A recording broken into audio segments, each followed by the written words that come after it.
साय स्वादिचिंचरण कमलमकरंदाय भक्तजन्मानस निवासाय श्रीरामचंद्राय नमः।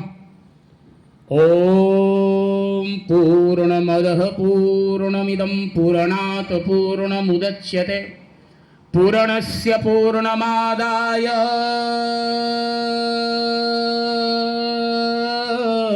पूर्णमेवावशिष्यते। अस्मद्गुरुभ्यो नमः। अस्मद्परमगुरुभ्यो नमः। अस्मद् सर्वगुरुभ्यो नमः। श्री सीतानाथ समारंभां श्रीरामानन्दार्य मध्यमाम् अस्मदाचार्य पर्यन्तां वन्दे श्री गुरु परंपरां। नमो विष्णुपादाय राघवेंद्र प्रियाय ते श्री जंगलिया दासाय श्रीमते गुरवे नमः। श्रीमत् परमहंसकाचार्याय शिवानंदाय गुरवे आह्लादितं चरणेषु प्रणमामि पुनः पुनः। बोली सच्चिदानंद भगवान की बोली बालकृष्ण लाल की आदि शक्ति जगत जननी दुर्गा महारानी की संकट मोचन श्री हनुमान जी महाराज की बोलिए पूज्यपाद श्री शिवानंद जी तीर्थ महाराज की चंदनपुरा ग्राम की सभी क्षेत्रवासियों की सभी ग्राम वासियों की सबके गुरु गोविंद की सबके माता पिता की सबके बाल गोपाल की सत्य सनातन धर्म की जय जय सीताराम। ओम नमः पार्वती पतये हर हर महादेव। बहुत ही हर्ष हो रही है। जन्मभूमि यद्यपि कि भगवान श्री राम जब वनवास काल यात्रा में निकले तो भगवान राम की जनेता प्रसूता गर्भूता यानी महारानी कौशल्या को भी भगवान ने उतना याद नहीं किया जिस भगवान श्री राम के अनुज लक्ष्मण जी भगवान के लिए 14 वर्षों तक सब त्याग कर दिया, पत्नी को, मां को, धरा को, भवन को। वो लक्ष्मण को भी भगवान ने उतना याद नहीं किया। जिस जानकी ने पूरी जीवन पर्यंत भगवान रघुनाथ के चरणों की सेविका बनकर के 14 वर्षों के लिए वनवास अपनी पितृकुल की संपूर्ण वैभव सर्वस्व की सुख की तिलांजलि देकर चली गई, भगवान ने उस जानकी को भी याद नहीं किया। अगर भगवान ने सबसे सर्वाधिक अगर भगवान को किसी ने रुलाया वनवास काल में तो तुलसी बाबा कहते हैं कि जब जब राम अवध सुधि करी हैं तो तब तब बारी बिलोचन भरही। भगवान को सर्वाधिक अगर किसी ने सताया रुलाया तो उसका नाम है अयोध्या। किसी ने पूछा भगवान से कि आपको अयोध्या क्यों रुला रहा है? भगवान कहते कि मेरी जन्मभूमि है। जननी जन्मभूमिश्च स्वर्गादपि गर्यसी। जन्मभूमि स्वर्ग से भी श्रेष्ठ होती है। और हमारे यहाँ तुलसीदास जी शायद कभी घूमते घूमते एक बार जन्मभूमि पर चले गए तो शायद गांव के कुछ लोगों ने देखा तो देख करके बोला तुलसिया। तुलसीदास जी को बड़ा लगा कि मेरा गांव के लोग हमको तुलसिया कह के बुला रहे हैं। तो तुलसीदास जी लौट कर आए, गुरु से पूछे, गुरु जी मैं भूल से चला गया था गांव में, तो गांव के लोगों ने मेरा बड़ा तिरस्कार किया, अनादर किया, अपमान किया। तो तुलसीदास जी के गुरु जी ने कहा, तुलसी जी ने प्रश्न किया, तुलसी वहां पर जाइए। क्या तुलसीदास जी ने पूछा कि जो विरक्त महात्मा है, जो वैराग्य ले लिए, क्या उनको जन्मभूमि पर जाना चाहिए क्या? तुलसी वहां न जाइए जहां जन्म के ठाव, गुण अवगुण देखे नहीं धरे पाछिलो नाव। तुलसी जी ने कहा कि जन्मभूमि के लोग गुण अवगुण का विश्लेषण तो कर लेते हैं, लेकिन अपनी जीवन में वो जो पहले की जो मानसिकता बनी हुई है विकृति, वो मानसिकता को कहीं लोग हटा नहीं पाते। तो तुलसीदास जी गुरु जी ने कहा कि तुलसी, अगर तुम तुलसी बनना चाहते हो और तुलसी तुम अपने जीवन में वैराग्य की कसौटी को खरा उतरना चाहते हो तो जन्मभूमि से प्रमाण पत्र लेकर आओ, तो मैं सच्चा साधु समझूंगा तुमको। तुलसी वहां पर जाइए जहां जन्म के ठाव, लेकिन झंडा गाड़ पुजाइए चले गुरु का नाव। अगर जन्मभूमि पर जाकर सम्मान पाकर आ गया तो समझ लगे संसार में तुम कहीं भी जाओगे तो तुम्हें पीठ पर धूल लगने वाला नहीं। तुलसीदास जी का मनोबल बड़ा ऊंचा हुआ। नहीं जाना चाहिए ऐसा गुरु जी ने नहीं कहा, गुरु जी ने कहा जाना चाहिए, लेकिन जन्मभूमि के होकर के नहीं, उस गुरु के होकर जाओ जिस गुरु को जीवन सब कुछ तूने मान लिया है। हमें याद है जब डिरिया में आया था जग करने, तो हमारे पिताजी को पता चला और श्री कृष्ण साहु जी दोनों पहुंच गए। वहां पहुंच गए तो जहां जन्म जगस्थली थी उसके बगल में सरकारी वो जो पानी बहने का जो बनता है वो उसी पर लोग बैठे थे, हमारी कथा हो रही थी। जब कथा का विसर्जन हुआ तो दोनों लोग आए मेरे पास। आने के बाद पहला प्रस्ताव रखा लोगों ने कि आपका बड़ा गलती आपने किया। हमने क्या गलती किया? बोले ये सब यहाँ है, सब डिपो है, यहाँ कुछ होना बड़ा मुश्किल है, आपको आना था तो सोच समझ के आते। तो मैंने कहा कि साधु का आसन जब लग जाता है तो जल्दी उठता नहीं, और साधु हाथी को हर ही नहीं होना चाहिए। जैसे हाथी गंभीर होता है साधु को भी गंभीर होना चाहिए। अब तो लग गया। मैंने इतना ही कहा था कि ठाकुर जी कृपा होगी तो यज्ञ अच्छा होगा। लोगों ने फिर यज्ञ के समय गए। आप सबको विदित है कि क्षेत्र में कई यज्ञ में किया हूँ। दरिहट में 2-2 बार किए, जमुहार में किए, करारी, पताड़ी, कौका, 133 यज्ञ मेरे द्वारा संपन्न हो चुके हैं अब तक जीवन काल में। मैं 94 में महामंडलेश्वर बना, भारत के सबसे कम आयु के महामंडलेश्वर। तो जितने कुंभ हैं कोई ऐसा कुंभ नहीं था जिस कुंभ में मैं यज्ञ नहीं किया। अभी आप सबके कृपा से ही अभी अयोध्या में 25,000 संतों की भंडारा मैंने किया। न कोई कमेटी थी न समिति थी। दास मुर्दा हो गया है, पता है कि ट्रांसप्लांट अभी एक मेरा 14 अप्रैल को हुआ है। फिर भी मैंने भगवान से कहा कि जो जीवन का उद्देश्य है साधु बनने का, अगर उसकी पूर्ति करने में तुम सक्षम बनाते हो तो तेरी कृपा होगी, तेरी अनुग्रह होगी। भगवान ने एक ही बात कहा, अर्जुन तुम महाभारत के विजेता नहीं हो, महाभारत के हीरो तुम नहीं हो। हीरो हम तुमको बना सकते हैं, बाकी हीरो बनने का प्रयास मत करना। हो सकता है कि अर्जुन को उस समय तक बोध न हुआ हो, लेकिन अर्जुन का असलियत में बोध कब हुआ? जब 18 दिन महाभारत का युद्ध का समापन हुआ, और समापन के बाद रथ पर 2 ही लोग होते हैं, सारथी और महारथी। तो भगवान कृष्ण ने कहा अर्जुन से कि पहले रथ छोड़ो। अर्जुन ने कहा नियम तो ये कहता है कान्हा कि पहले आप उतरिए तो फिर हम उतरे, आपको उतार करके। भगवान ने कहा समय नहीं है, और जैसे अर्जुन रथ का त्याग करता है रथ में आग लगा। भगवान से पूछा कि आग में आग क्यों लग गई? तो भगवान कहते कि अर्जुन आग लग नहीं गई, आग लग चुका था। तो बोले अब तक बच कैसे गए? बोले रक्षाम पेक्षाम पेक्षते, हमसे तूने रक्षा की अपेक्षा किया था, इसलिए मैंने तुम्हें रक्षक बन करके खड़ा था। जिसमें भीष्म पितामह की जहां बाण लगा हो, अश्वत्थामा का लगा हो, द्रोणाचार्य, कृपाचार्य, इन महारथियों की बाण लगा हो, तुम समझते हो तुम सुरक्षित हैं। बस इतनी ही बात मैं कहूँगा। हम जीवन में पुरुषार्थ कर लें, जितना भी कर डालें, लेकिन पुरुषार्थ भी करने के बाद मेरी पुरुषार्थ की परिणति बहुत सुंदर होगी, ये भी भरोसा करके नहीं जाना है। वो भी भरोसा भगवान पर ही करना होगा। पुरुषार्थ भी सार्थक तब है, क्रिया भी सार्थक तब है, कर्म भी सार्थक तब है जब कृपा साथ है। क्रिया और कर्म सार्थक होगा, नहीं होगा ऐसा मैं नहीं कहता हूं, लेकिन वो कृपा साध्य होगा, तब होगा। तो मैं इतना ही कहूंगा, जितना मैं रजिस्टर में हस्ताक्षर देखा उसके अनुसार मैं उपस्थिति भी नहीं देखा, इसलिए मैं चाहूंगा कि जितनी उपस्थिति हुई है उससे हम संतुष्ट नहीं हैं। दूसरी बात कि मैं मिथिलेश जी से भी ये बात कहा था कि देख भैया, गांव के लोगों की एक बार बैठक आप स्वयं करके पूछ लें, जांच लें, समझ लें। रही पिछली यज्ञ की सफलता, अहंकार बस नहीं कहता हूं, महेंद्र बाबू बैठे हैं, उस यज्ञ में मेरी क्या भूमिका रही गांव वालों से छिपा नहीं है। गांव कैसा भूमिका मेरा वो भी गांव से छिपा नहीं है। एक एक जवार में चंदा मैं करने गया था, ये सबको पता है। यज्ञ करता कहीं यज्ञ छोड़ के नहीं जाता है। एक एक गांव से, चाहे जितने गांव के जवार के लोग हैं, सारे लोग मैंने गया था। तो एक लगा कि जन्मभूमि है और मेरी प्रतिष्ठा भी जग से जुड़ा है। मैं भी उसमें एक एक दिन, एक रात दिन दोपहरिया करके जाते थे। आने के बाद फिर 2 घंटा कथा कहते थे, एक चंद मिनट भी आराम नहीं मिलता था।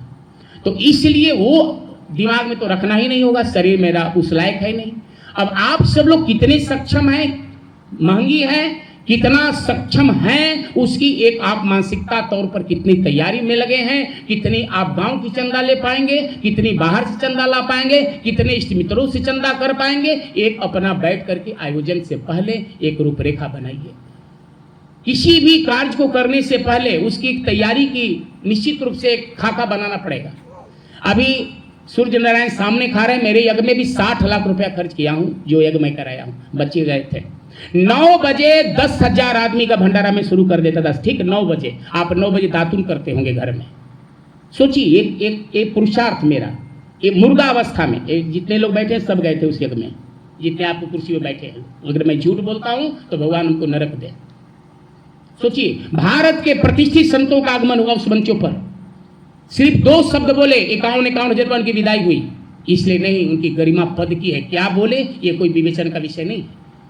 तो इसलिए मैं कहूंगा कि आप अपनी धरा पर, धरातल पर बैठकर चिंतन कर लें कि आयोजन होना है तो कितने आयोजन में कितनी खर्च करने की क्षमता है। कोई जरूरी नहीं कि सारे उतना ही खर्चा में होता है। आपके आयोजन में जितनी खर्च की संभावना है, या जो रूपरेखा बनाना चाहते, क्या होगा उसमें, कैसे वक्ता आएंगे, क्या आएगा नहीं आएगा, वो एक बनाना पड़ेगा। उस मद में कितनी खर्च आएगी, अगर रामलीला है तो कितना, रसलीला है तो कितना, आचार्य पंडित है तो कितना, रसोईया है तो कितना, भंडारा चालने में कितना, सब आकाशवाणी से नहीं होगा। पंडाल होगा तो कितना, एक एक दिन की प्रारूप बना करके, खाका तैयार करके, और पूरे गांव के लोगों की तैयारी देख करके। कल गांव के लोगों ने कहा बाबा बोला तो बाबा समझस, 4 लड़का को लेकर के बाबा आगे कूद गए। गांव क्या है, गांव की जन्मभूमि मेरी, मुझे पता है। भागवत कराने गया था, कोई सफाई करने वाला मेरे नहीं था, खड़ा होकर मैं सफाई कराया था, वो भी दिन याद है। आपको बुरा लगे। तो इसलिए मैं गांव की बहुत स्थिति से गुजरा हूं, इसलिए गांव है, जन्मभूमि है, प्रणाम करता हूं गांव के लोगों को। लेकिन गांव के लोगों की पूरी निष्ठा जब तक आपके सामने अभिव्यक्ति न हो जाए, जब तक पूरी हस्ताक्षर, ये कोई काम नहीं हुआ। हम अयोध्या से चलकर आ गए और आप कहते बहुत काम है, बहुत बिजनेस है, बहुत व्यापार है, नहीं होगा। भगवान राम अयोध्या में गए तो धाये धाम काम सब त्यागी, मनो रंक निधि लूटन लागी। भगवान जब गए तो दर्शन करने के लिए लोगों ने काम धाम त्याग कर दिया, तब लोगों ने भगवान का दर्शन पाया। तो आपकी रुचि नहीं दिख रही, जो रुचि होनी चाहिए नहीं है रुचि, उत्साह नहीं, उमंग नहीं, उल्लास नहीं, वो नहीं दिख रहा चेहरा पर, वो प्रसन्नता।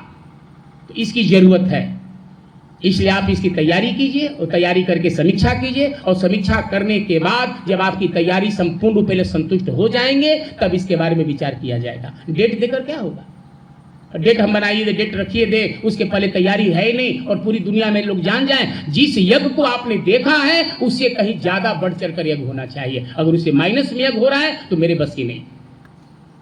कोई भी खिलाड़ी जब अच्छा खेल एक बार खेल लेता है, या तो रिजाइन मार देता है, अगर खेलने की औकात नहीं है तो रिजाइन मार देता है कि नहीं अब खेलने के लायक नहीं हूं, अच्छा मैं रन नहीं बना पा रहा हूं, इस्तीफा दे, वो बल्कि ठीक है। लेकिन खिलाड़ी खेल के मैदान में जाकर के और 0 पर आउट हो जाता है तो सारे लोग यही कहते हैं बेकार गया है। तो इसलिए आप अपनी समीक्षा करके, बाकी हम आपके साथ हैं, जिस रूप में खोजिएगा उस रूप में मैं आपको साथ हूं। जितनी सहयोग खोजिएगा उसके लिए भी दास तैयार है आपके लिए, क्योंकि मेरा जीवन दूसरों के लिए है। मेरे कुंभ में लोग गए होंगे, देखे होंगे कि कुंभ में मैं सेवा क्या कर, बिना खिलाए नहीं करता हूं। एक दिन 1000 आदमी कम खाते, 1 महीना भंडारा चलाता हूं। तो मेरा जीवन ही भंडारा करते करते बीत गया और लोगों को सेवा करते करते। अब तो मेरा जीवन आखिरी पौदान पर है, अंदर से मैं बहुत अच्छा नहीं। तो इसलिए मैं कहूंगा आप लोगों से कि आप अपनी तैयारी उस तरह से करने के बाद फिर व्यवस्था बनाइए। देखिए ठीक है, आपके पास पहुंच है, लोगों के बीच में आपकी अच्छी छवि है, लोग से सहयोग ले सकते हैं, लेकिन गांव, जिस गांव में यज्ञ हो, वो गांव के लोगों को अगर ये समझ में नहीं आए कि यज्ञ में कैसी हमारी भूमिका होना चाहिए, तब तक आप सफल नहीं होंगे। केवल पैसा यज्ञ नहीं कराता है, आपके पास पैसा कार्यकर्ता नहीं है, आपके बच्चे कार्यकर्ता के रूप मिल जाएंगे, गांव के अभिभावक का आशीर्वाद नहीं मिलेगा, क्या कर लेंगे? सारे लोग धन कम दे लेकिन मन से पहले तैयार हो, और इसके बाद सुनिश्चित करें कि जो चंदनपुरा अपना इतिहास एक बार बनाया था, वो एक दूसरा इतिहास लिखने जा रहा है, उसे कहीं ज्यादा ही इसमें लोग सहयोग करें, तब यज्ञ होगा। उस यज्ञ में ईंटा लाने तक भी मलवन यादव के साथ मैं गया था, सब कुछ याद है, भुलाया नहीं। तो कितना गांव कर्मठ है मैं मालूम है, कितना गांव सहयोग करता हूँ मुझे भले आपको कष्ट होगा। एक एक पैसा का याद है चंदा, पूरे गांव के चंदा बताएंगे हम, माइक पर सुना दूंगा पूरे गांव का चंदा, इतना मेरा मेमोरी शक्ति ताजा है। इसलिए आप लोग तैयारी कराइए, और तैयारी करने के बाद मैं अयोध्या में सब छोड़कर आ गया। मेरा मोतियाबिंद हो गया, ऑपरेशन कराने का डेट था। मिथिलेश जी से मैं बोला तो ऑपरेशन करा दूंगा, तो हो सकता है 10 दिन 20 दिन बेड रेस्ट लिख दे, तो पहले आपके यहाँ आ जाऊं, कल ये लोग ना कहें कि महाराज जी आते तो यज्ञ हो जाता, महाराज आते की तैयारी हो जाती, महाराज जी नहीं आए इसलिए हम लोग शिथिल पड़ गए, कमजोर पड़ गए, उत्साहहीन हो गए। कल जवाबदेही हमारे ऊपर ना आ जाए, इसलिए मैं सब काम छोड़ करके और तत्काल में टिकट बनवा करके कल मैं यहाँ पहुंचा हूं। तो इसलिए मैं कहूंगा कि आपकी तैयारी से मैं जब तक संतुष्ट नहीं होऊंगा तब तक संभव नहीं है कि मैं आपके पास समय दूंगा। हाँ, एक मैं और निवेदन करूंगा कि गुरु के ऋण से कोई ऋण नहीं होता है। अभी जो कार्यक्रम हुआ था अयोध्या में, मैं पूरे गांव को आमंत्रित किया था। मैं मिथिलेश से बोला था कि बोर्ड लगा दीजिए, सारे लोग आए, सारी तैयारी थी, कम से कम 20 को होटल मैंने बुक करके रखा था कि आश्रम में जगह नहीं मिलेगी तो लोगों को रखेंगे। खैर जो लोग पहुंचे। तो एक मेरा निवेदन ये भी है कि हम हमारे पिताश्री और माताश्री नहीं रहे, और हमारे 2 भाई हैं, तो उसके बारे में आप सबसे कोई वो नहीं है उतना, या तो सक्षम नहीं है तो वो नहीं। मैं उनके एक निमित्त मैं सोच रहा था कि उसमें अगर आप सबका केवल आशीर्वाद चाहिए, बाकी और कुछ नहीं मांग रहा हूँ, कि अगर चाहिए तो मैं सोचा था कि पितृपक्ष जो आ रही है वो पितृपक्ष हो जाए तो उनके निमित्त कुछ गया में जो जैसा होता है, फिर उनके निमित्त कोई आयोजन प्रयास करूँ। तो पहले तो यज्ञ की जो चर्चा हो रही है, पहले कार्य हो, सफल हो, तो एक होगा तो भी वो कार्तिक में होगा, कार्तिक के बाद होगा, देखा जाएगा। मैंने एक दिमाग में मैं अभी संदेश के रूप में रख दे रहा हूँ कि फिर उसके लिए संगोष्ठी करो, फिर लोग बोले कि नहीं महाराज जी ने चर्चा नहीं किया। अब शरीर स्वस्थ रहा, निरोग रहा और प्रभु कृपा रही तो भी एक आयोजन अपनी जन्मभूमि पर लोगों के लिए मैं करने का प्रयास करूंगा। उसमें काफ़ी बड़ा एक भंडारा भी होगा, जिसमें काफ़ी संख्या रहेगी उस भंडारा में। तो सब मिला जुला करके आप जैसा इस विषय में विचार बना करके, और मैं मिथिलेश से कहूँगा और मुकेश जी से भी कि आप लोग भाई यहाँ के लिए, और जितने भी हैं हमारे, जितने लोग बैठे हैं, अभिषेक जी हैं, दिनेश जी हैं, जितने लोग, लल्लू जी आ गए वहाँ से, तो मैं सबसे कहूँगा, नाम तो सबका लेना मुश्किल है, सुरेंद्र साहु जी हैं, कि सब मिल करके और एक ठोस निर्णय, उपस्थिति ये बता रही है कि यज्ञ के लिए चर्चा है, मैं सुना हाँ यज्ञ होके के चाहिए, बहुत दिन हो गए, इस तरह से यज्ञ नहीं होगा, यज्ञ होके के चाहिए। इस तरह से कहते समय में लग रहा है कि आदमी जैसे कोई रोगी दवाई मांग रहा है डॉक्टर से, तो होना चाहिए, ये सब नहीं, होना है तो हो तो फिर पूरी कमर कसना पड़ेगा, याद रखिएगा। बाहर से कोई जोरन देगा, दूध तो घर के रहना चाहिए। अब कहीं कि नहीं दूधे बाहर से आई, जोरन घर, तब तो हो गई। अब न्योता के बल पर शादी हो, न्योतहरी आई हैं तो साड़ी धोती लाई हैं, तो ये दिया नाऊ के धोबी अब बाबा जी के, इसलिए जो है वो को खूब समझ लीजिए और सोच लीजिए। बाकी हम तो आपके साथ हैं, गांव के हम बच्चे हैं, हमें तो कोई अहंकार नहीं कि हमें बुलाने में कोई खर्चा है या पहले से कोई टिकट कटा कर आपको भेजना है। हम तो टिकट कटा के आने वाले महात्मा हैं। बस आपको चाहिए इसको ढंग से व्यवस्थित करके फिर इस पर विचार बना लीजिए। गार्जियन को लाइए, गाँव की संख्या बिल्कुल नगण्य है, हम चेहरा देख रहे हैं, तो ये संख्या से नहीं समझ में आ रहा। इतना प्रचार हुआ और सबको पता है कि महाराज जी 1 घंटा के लिए आ रहे हैं, फिर निकल जाएंगे, तो फिर इतना बाद भी जब त्याग नहीं है तो मैं कैसे कहूँगा कि आप 4-4 दिन 5 दिन नहीं रह करके कुदाल चलाइएगा और सफाई कीजिए। उस समय बहाना बना दीजिए, कहा कहीं बाबा घर का अकेले बने। तो इसलिए अभी सब कुछ बिगड़ा नहीं है, इस सब पर विचार करके और फिर इस पर योजना बनाकर मिथिलेश से कहूँगा कि एक और बैठक आपको लेना होगा। हर बैठक में तुम नहीं आ पाएंगे। और बैठक इस बात को देखिए, पहले बार जब यज्ञ हुआ था, आपको याद है कि नहीं याद है, रामदास साहु जी हमारे यहाँ गए थे, अब नहीं रहे। उस यज्ञ का मैं सबसे ज्यादा श्रेय दूंगा चंद्रपुरा यज्ञ का तो रामदास साहु जी को दूंगा। वो बेचारे जब हमारे गांव में यज्ञ में गए अयोध्या जी, तो बोले बाबा आप सब जगह यज्ञ करा रहे हैं, गांव में भी करा दीजिए। हमने कहा रामदास साहु जी से कि आप एक काम करिए, हर घर से, चाहे हमारे गांव के मुसलमान भी क्यों न हो, वो भी हमारे हैं, उनसे भी आप हस्ताक्षर करा के लाए। वो बेचारे उस उम्र में भी एक एक घर जा जा करके हस्ताक्षर करा के अयोध्या पहुंचे थे, तब हम आए थे। तो ठीक है, बच्चों में जो उत्साह है इसको लेकर के मैं बहुत ही आह्लादित हूँ, प्रसन्न हूँ। लेकिन उपस्थिति और बना करके न, अरे घर घर से तो कोई नहीं आता, लेकिन कम से कम ऐसे लोग आए, गुड्डू लालाए हैं, कहाँ गए? हाँ, तो फिर वही बात है। तो इसलिए आप लोग एक बार बैठक फिर बनाइए। कुछ देखिए भाई, ये कोई चतुराई से सोचे कि इला के बाद हम फंस जाए, ये तो चतुराई निकलना पड़ेगा। फंसने वाला काम कि हम अगर बनब तो दादा हमारे का एक बिगाना बिका जाए, तो ये दिमाग से निकलना पड़ेगा। एक ठाकुर जी का जगह कराने वाले ठाकुर जी हैं, आप निमित्त बनकर खड़े रहिए, लेकिन त्याग करना पड़ेगा, ये समझिएगा। आलू में कम, धान कम बिचाइल बा, चाहे दर कम गइल बा, या सस्ता, ये सब ना चाहिए बहाना। बाबा चंदा तो देती, लेकिन धने में आपकी रेट भी ना रहा, ये सब हम जानी ना। गाँव में जब कैले बानी, हमरा से कुछ खबर नहीं है। तो लड़का के अगर तिलक लेवे के बाद तो सब कोई बड़े बढ़ जाए, बावन सबके पुदीना हो जाए तिलक लेवे खातिर। लेकिन जग में अगर चंदा देवे कर देखिए 50 को क्या करिए, पत्नी के देखिए ऑपरेशन करेंगे अभी हाले में 1.5 लाख रुपया लग गए। ये सब हिसाब किताब ना देवे को, इसलिए आप समझ करके बूझ करके फिर एक बार योजना बनाई। बोले सच्चिदानंद भगवान की जय। श्री राम जय राम जय जय राम, श्री राम जय राम जय जय राम, श्री राम जय राम जय जय राम, राम जय राम जय जय राम, श्री राम जय राम जय जय राम, श्री राम जय राम जय जय राम। अब जैसा मिथिलेश जी ने हमसे कहा था कि मार्च में, फरवरी मार्च में, तो अभी तो मान ली दिसंबर खत्म होने वाला, तो इतनी जल्दी अगर आपकी तैयारी हो रही है तो हमें इसकी आपत्ति नहीं है। तो मैं तो यही कहूँगा कि इस पर विचार कीजिए, या इस पर अगर किसी को कुछ कहना है तो आप प्रतिक्रिया दे सकते हैं। आइए मिथिलेश जी, आप ही आइए।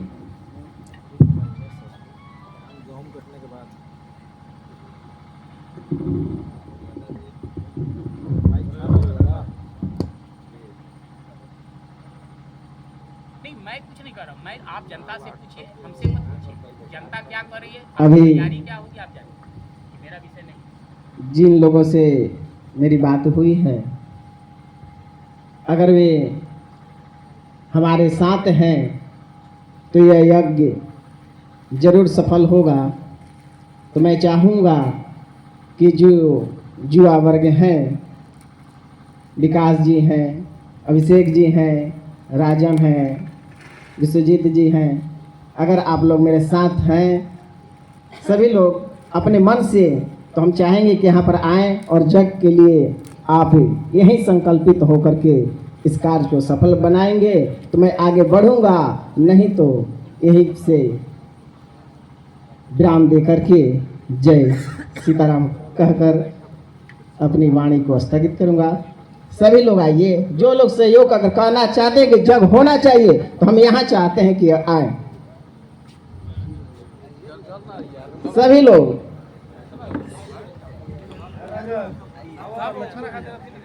लक्ष्मी जी, पीछे नहीं हटेंगे। और राजन, मैं सर जी, ये मत एकदम होना चाहिए।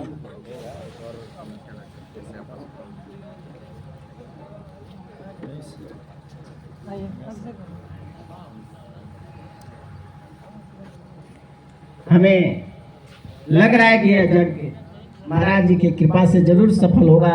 और मैं चाहूँगा कि महाराज श्री जी अगर आप दिन निर्धारित कर देते तो हम लोगों में वह जोश उमंग भरपूर आ जाता कि इसी समय के क्षण में हम लोग कार्य को सफल करना है। तो आपसे अपेक्षा और उम्मीद है कि आप इस दिन को निर्धारित कर दें हम लोगों के बीच में। समय को देखते गेहूं कटने के बाद जगह मिल रहा है, जो भी अप्रैल मई में जो भी देख लीजिए आप लोग अभिभावक हैं, बात में लड़कों की बात को महाराज जी ने समझी। बुढ़ापा में कुछ ना अपना कौन भाषा में कहते हैं कि सतयुग ना कलयुग हो, और सतयुग से कलयुग बहुत अच्छा बा। सतयुग में जग होता है तो कोई हाथ फेंक देता है, कोई मार फेंक देता है, कोई कहते हैं बोलावे लोग कैसे कही जाई के मारी या कम से कम आवे चाहे ना कोई जग भंग करे वाला नहीं खे। कलयुग बा, कल के युग बा, पहले हाथे बिना रहे, जेसीबी से बिना जाई, जेसीबी से सफाई हुई। मात्र महाराज जी के आशीर्वाद के जरूरत बा। आशीर्वाद दी, अपना बाल बच्चा के आगे बढ़े के मौका दी। प्रेम से बिल्कुल बोलिए होई, गुरुदेव बिल्कुल महाराज होई। की जय। जय। बिल्कुल होखे के चाहिए, सब कोई सहमत बा। जग होगा जन्मभूमि पर बहुत दिन हो गइल बा, फिर से सभी होखे के लोग चाही। हाथ उठा के बोलिए खड़ा हो जाइए। श्री श्री 1008 श्री प्रेम शंकर दास महाराज जी की जय। यज्ञ हो रहा होगा।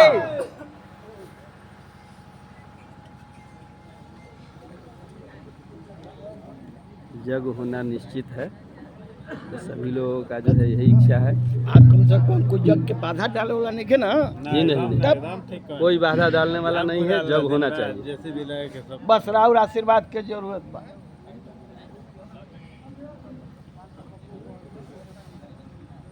जैसा कि आप सबों ने इन नौजवान ऊर्जाओं की जो चेतना जो जागृति हुई है वो कहीं न कहीं वो धन्यवाद के पात्र हैं। लेकिन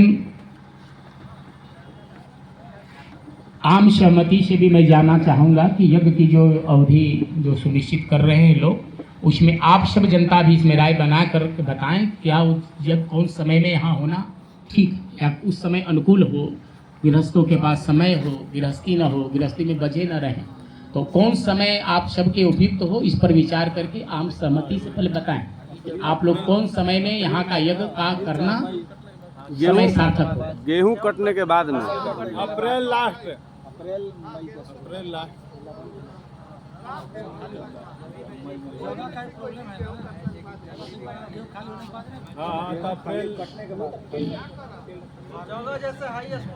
सुनिए मुकेश जी पूछ कर रहे हैं, अभिषेक आप ही का नाम है, बैठ।